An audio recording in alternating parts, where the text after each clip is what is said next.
Welcome, Leopard Nation. I'm your host, Jon Aljancic, and it's my honor to be your host tonight for the Louisville Leopard Ring of Honor ceremony. And it's my honor to present to you 1966 graduate, Stark County Football High School Hall of Famer, big number 41, Tom Chlebeck. Thanks for joining us, Tom. My pleasure, Jon. So this is special for me because obviously Tom's a ridiculously incredible athlete. Great football player, but for me personally, he's my uncle, and we have a wonderful relationship. And so this is really just an honor for me, Tom. So I just wanted to let you know that. Pleasure's all mine. Well, wonderful. Well, Tom, obviously we're going to talk a lot of football today. But to start with, you're a Louisville Leopard native. You grew up here. Tell us a little bit about your childhood. My childhood, I'm the middle child of 5 kids. I got an older brother, older sister, younger brother, younger sister. My older sister, most people don't realize, is Jon Aljancic, your mother. Huh. And I might know her. you might know her, yes. But she is the oldest of 5.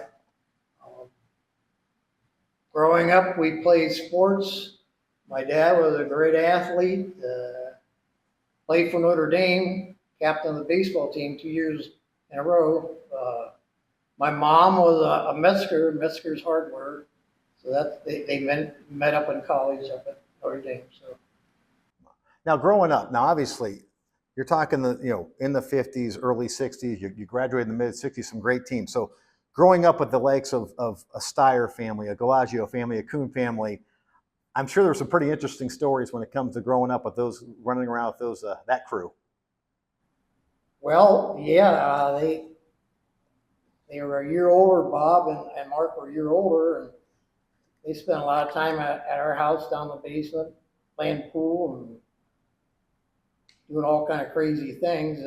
Wrestling upstairs in a TV room that we couldn't wait for my mom and dad to go to bowling that night, so we could wrestle on the big carpet in the TV room. So we had a great time, and I remember Bob. He would always raid our refrigerator down the basement and get a bottle of pop and stuff. And I kept seeing him writing things down on a piece of paper and putting it on the refrigerator. Finally, I went over and looked at it here. It said, "Bob, I owe you 40 cents for pop."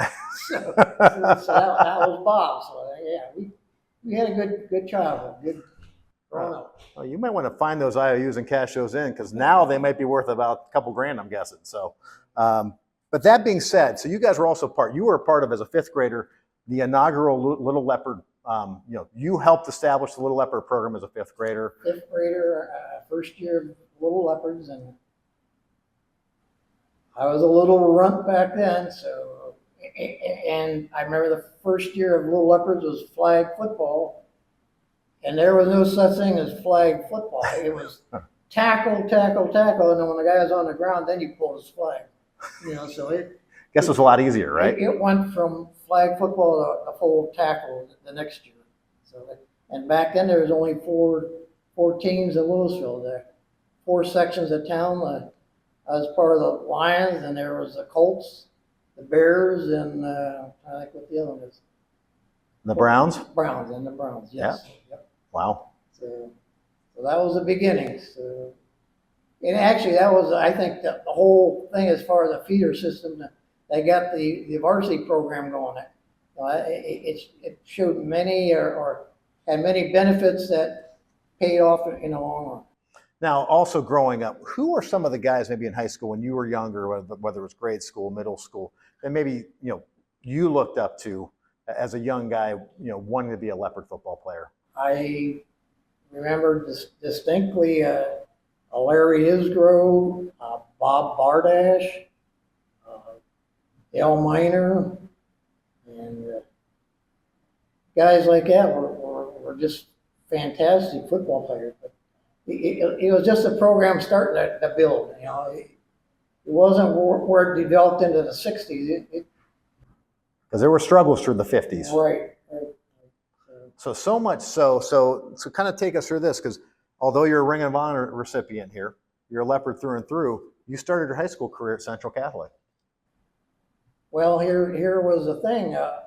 when I was an 8th grader, and I went to St. Louis, Central Catholic was 10-0 that year. In Louisville, it was like 2-8. I'm thinking, I'm gonna go to Central Catholic, which I did. And the first year I was at Central Catholic, they ended up going like 4-6, and Louisville went like 9-0-1. And I'm thinking, I can walk up the alley 2 blocks to Louisville High School and be home in the evening at 5, 6 o'clock, rather than going to Central Catholic, and half the time I'd have to hitchhike home because it was on the other side of Stark County, and it was just crazy. So anyhow, with the idea of walking that Louisville High School and their program turning around, that's when Happy Lily took over the program, that I definitely wanted to play in Louisville. So you come back to Louisville your sophomore year. Now, back then you had to sit out the year. So your sophomore year. You had to be ineligible for 1 year. So tell us about that, because you could play JV and you could obviously be a scout team running back. Right. Now you're playing against some pretty darn good players. The likes of a Mark Steyer, of a Bob Glagio, of those guys. My best story with Mark, I was a sophomore and running the scout team, and we were running punt returns. And I fielded a punt and ran it back so far, and I got drilled by Mark, and I thought he broke every bone in my body. Gee, Christmas. That's when I knew he was for real. So that was my sophomore year. Wow. And then junior and senior year, I played both ways, tailback and strong safety.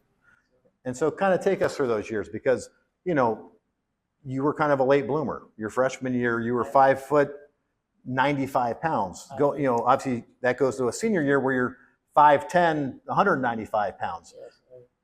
Your junior and senior year, both years, you go 10-0. Yeah. Wonderful years, obviously great talent. Your junior year, you're in the backfield with a great Bob Glagio. All right, have a wonderful year. Fast forward to the 1965 season. What were your expectations going into that season? Like, did you know you were about to embark on a Stark County record total points for a season type season and a 10-0 season? Well, here was the thing. That junior year, Hap Lilly and all the assistants left. They were gone. After that junior year. Hap went to Kent State and was an assistant under Leo Strang. So we got a whole new staff coming in. The only returning assistant coach was Paul Starkey, and he became the head coach. So we got Paul Starkey as the head coach, and we're looking for 4 or 5 assistant coaches. And that's where your dad came in. Andy Aljancic from Cleveland, we didn't know one way or the other. So we were anxious and eager to show what we could do. We didn't need a raw type of coach. So Hap was kind of that. He was maybe obviously a talented coach, but a different coach. Right. So Paul Starkey, tell us more about Paul, because obviously Paul was a legend, not only at Louisville, but the greater Stark County in Ohio for that matter. But tell us what it was like to coach or to play under him. To me, he was just all X's and O's and nothing as far as raw or anything. It was all business, 100% all business. And if you didn't do the job, he found somebody to take your place. There's no silly stuff. It was all strictly business with Paul. So to me, it was a pleasure to coach or play for him. And later I coached for him with him. Yep. So wonderful season. You guys finished 10-0. But take us to that final night in October 1965 against your arch rival Minerva.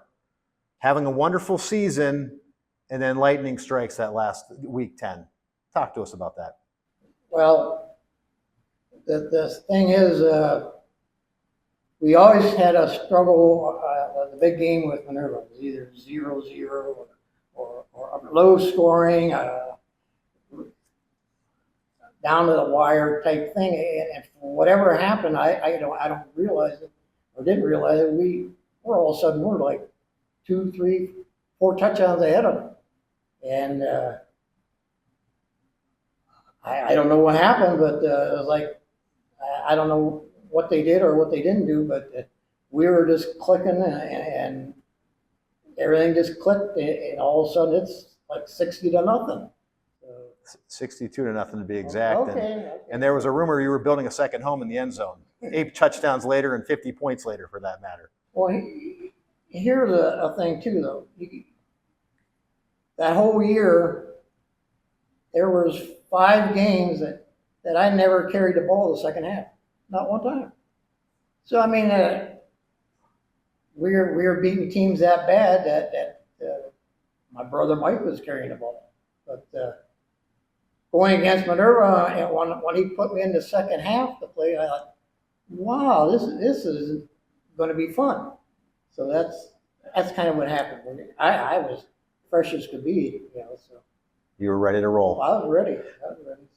Now, I'd have to be amiss to not mention, like, we talked about your childhood again with, the Chleebecks, the Steyers, the Galagios, the Coons.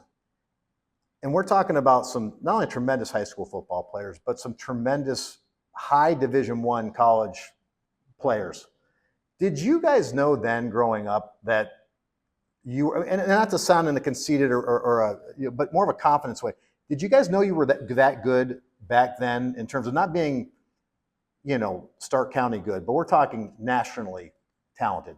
No, not really, because again, our program was not really that big up till maybe our junior and senior year, and nobody was thinking big time. At least I wasn't. And all of a sudden, these coaches start showing up, and then you start thinking, well, maybe we are that good. So no, it was a complete surprise to everybody that somebody was going, like my brother Mike was going to Syracuse, and Dick and Kenny Coon are going to Ohio State, Mark's at Ohio State, Bob Glodio's at Notre Dame. It just, all of a sudden things started falling in place. Awesome. Well, and I still think one of the biggest things going for it was that starting that little Leopard program. That really just, it hit at the right time and really took off. Absolutely. And your varsity program's only as good as your feeder program. Right. So 1965, Stark County Most Valuable Player, have a wonderful season, obviously. That leads you to Cincinnati, the University of Cincinnati, to play football and baseball. But the path didn't necessarily start there, correct? No, it did not. So how did you get to Cincinnati? The roundabout way. I originally, that was the year that Bob had that 10-10 tie with Michigan State. So after the season was over for me, a week or two after it, I was recruited by Michigan State and went up there to visit. And I just fell in love with Michigan State. And the head coach, Duffy Doherty, he really went out of his way to take care of me. And it was just great. And he introduced me to this one guy that was working out in their big auditorium thing, and he says that we expect you to be better than this guy. And I'm thinking, who is this guy? So he introduces me, and he goes, you're bigger than him, you're faster than him, you're stronger than him. I want you to meet George Sames. He's from Canton, Lincoln. And I'm thinking, I've heard of this guy. I find out later he's a consensus All-American at strong safety. And I was impressed when he told me that. So anyhow, I signed up with Michigan State in like the middle of November, and at Ohio High School All-Star game in August at Fawcett Stadium, the assistant coach from Michigan State says that we got a problem here. And somehow I was not eligible because Now they said Ohio State was trying to get a guy in, and they couldn't get him in. And they said, well, what about Chlebeck? He's about in the same boat. And the coach said that he tried for a couple of days to get the Big Ten office to change their mind, or you know, straighten it out or whatever. But anyhow, I was ineligible back then. If you were in my junior class, all you had to do was graduate, and you were eligible anyway. My senior year, you had to have the class ranking, the GPA, and some other SAT or whatnot. SAT scores, correct. And all three of these, and I'm thinking, I don't know where I fall in this. Anyhow, they said that I was not eligible for Big Ten. So that's when I had a week to find a place to go to, or end up going probably to Vietnam. Because that was it. The last signing day for college was like August 20th, and this was like August 7th, or 10th, whatever. So anyhow, we called Cincinnati, and Ralph Staub was an assistant coach there, and he was a former head coach at Louisville, and we got together and got in at Cincinnati. And it turned out really good for me because I got a baseball scholarship. So when I got hurt in football, I ended up playing 3 years of baseball. So let's talk about Cincinnati. I mean, you mentioned your father before, who was a football, baseball player at Notre Dame. So, you know, it was in the stock per se. And so you play football and baseball at Cincinnati. You go to Cincinnati. Freshmen are not eligible to play at the varsity level back then. So take us to your freshman year at Cincinnati and the first couple of games. All right. Everything's going fine and dandy. And first day being down there, you get your equipment, and I made one request when I went to Cincinnati. I said, please, I'd like to have a bar coming across my face, my nose. And I remember the head trainer says, you know what? He goes, you're just a freshman. You take what we give you. And I'm thinking, oh, well, I guess that's the way it works around here. So anyhow, practice goes on the very, very first game against Kentucky. I went to block the middle linebacker, and he gave me the old elbow in the nose and broke my nose, and blood was all over. I mean, gushing and you know what. And I didn't know what to expect. So Monday, when we go back to the trainer and get ready for practice for next week, I said, I would like to get that bar, you know, and he got me the bar, but it was one of them deals. The second game I went to block somebody, and somehow I hit his knee, and that jarred my neck and everything else. And I guess when we got back, I had 5 guys carry me to the infirmary. I was just totally whacked out. I just lost it. And anyhow, I spent a couple of days in the infirmary, and after taking all these x-rays and everything, they said, you have had 2, not 1, but 2 massive concussions. And I said, well, what does that mean? Right? They said, your career as a football player is over. You're done. You'll never play again. You could get hit the next time, and that would be it. All over. Done. And what do you do? And anyhow, our team doctor back here in Louisville, Dr. Hearn, he checked all my x-rays and stuff too, and he said the same exact thing. You'll never play another play again. You're done. So anyhow, I played baseball.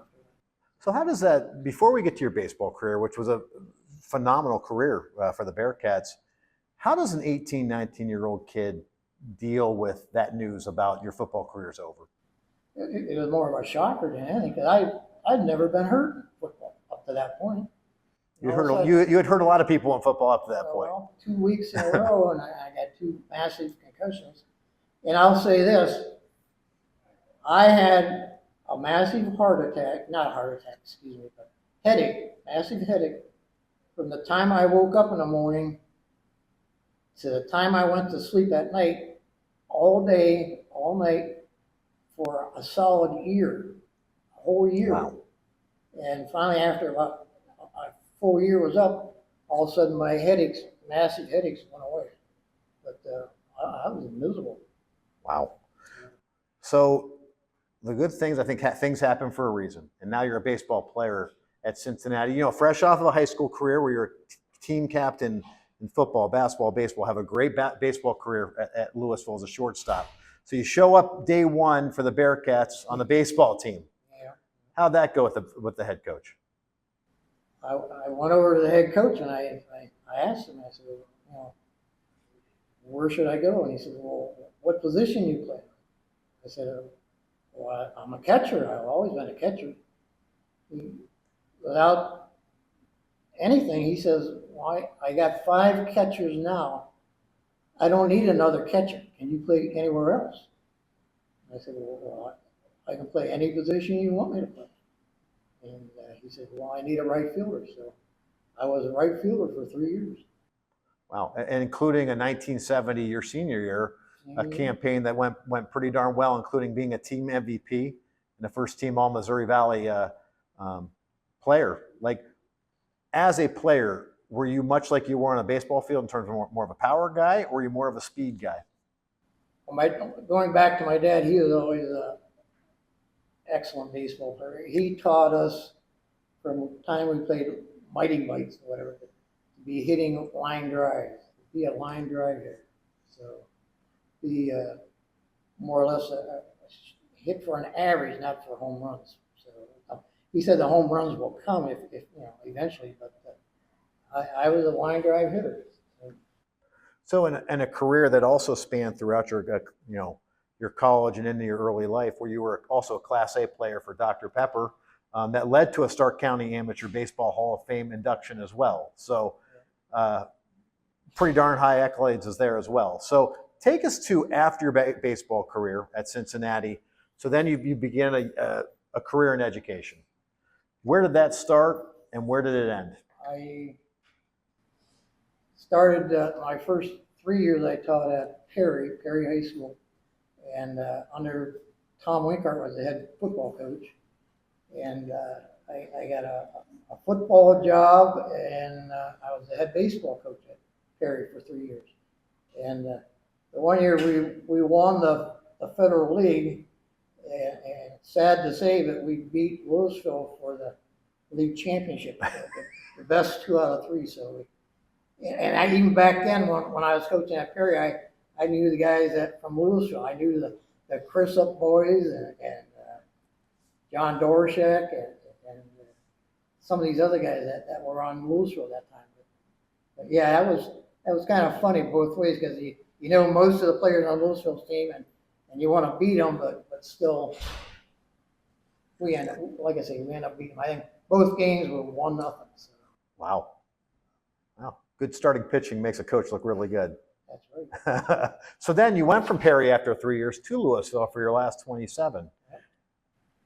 5 years I taught at the junior high, and I coached pretty much football and baseball and girls softball. My sister Joni and I started. We were the first softball coaches there, and I couldn't have been any prouder when they won the state championship.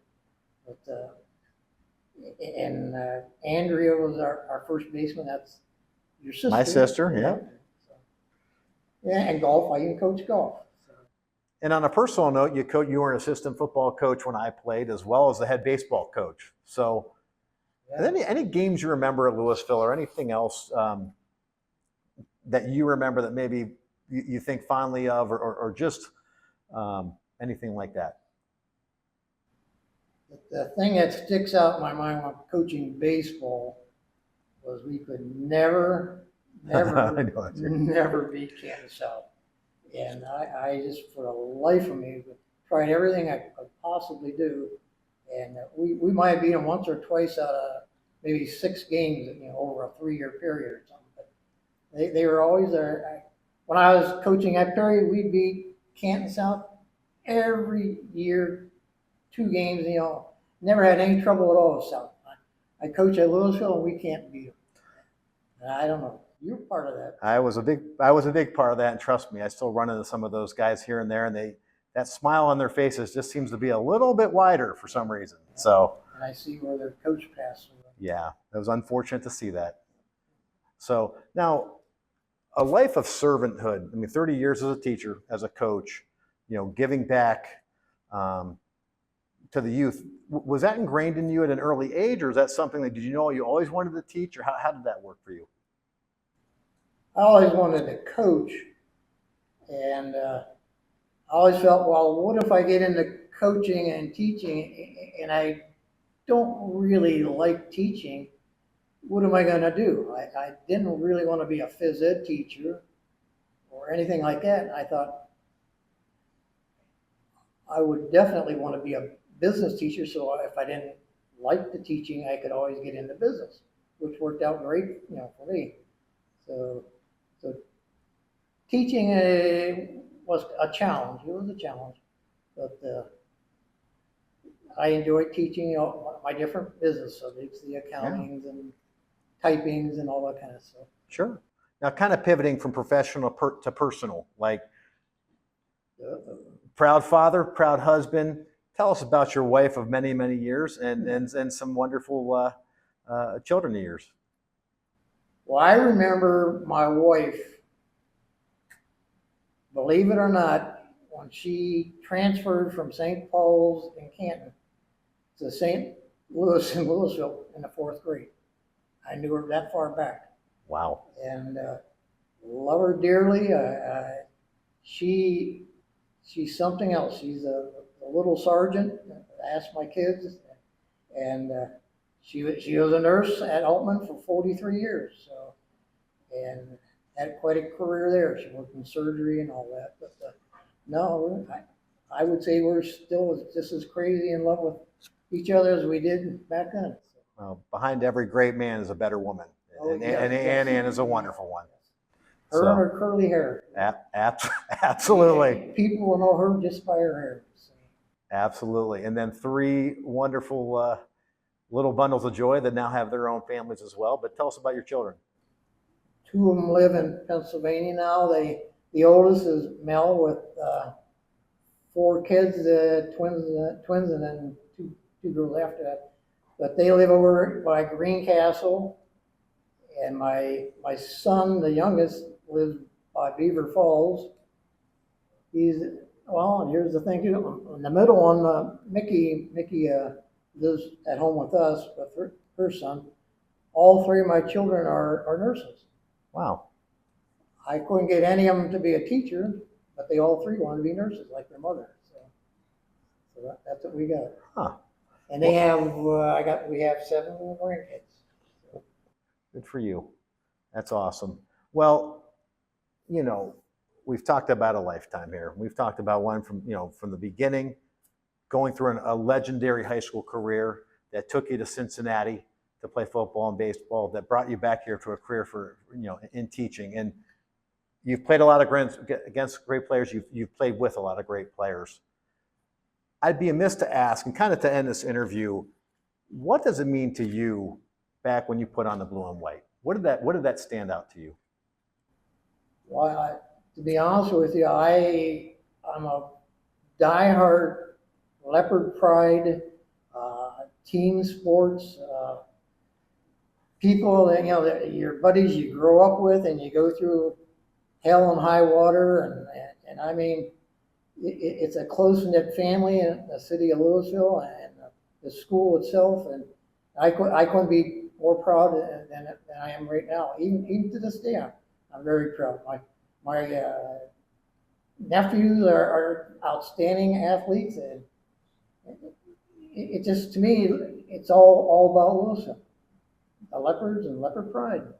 That's it in a nutshell. Absolutely. I wouldn't live anywhere else. I really wouldn't.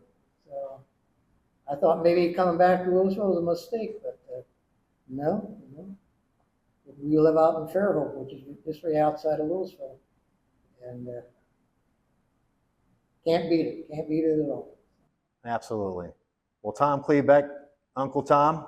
Thank you, John. Welcome to the Ring of Honor. Thank you. Ring of Honor recipient Tom Chlebeck. Thanks for joining us.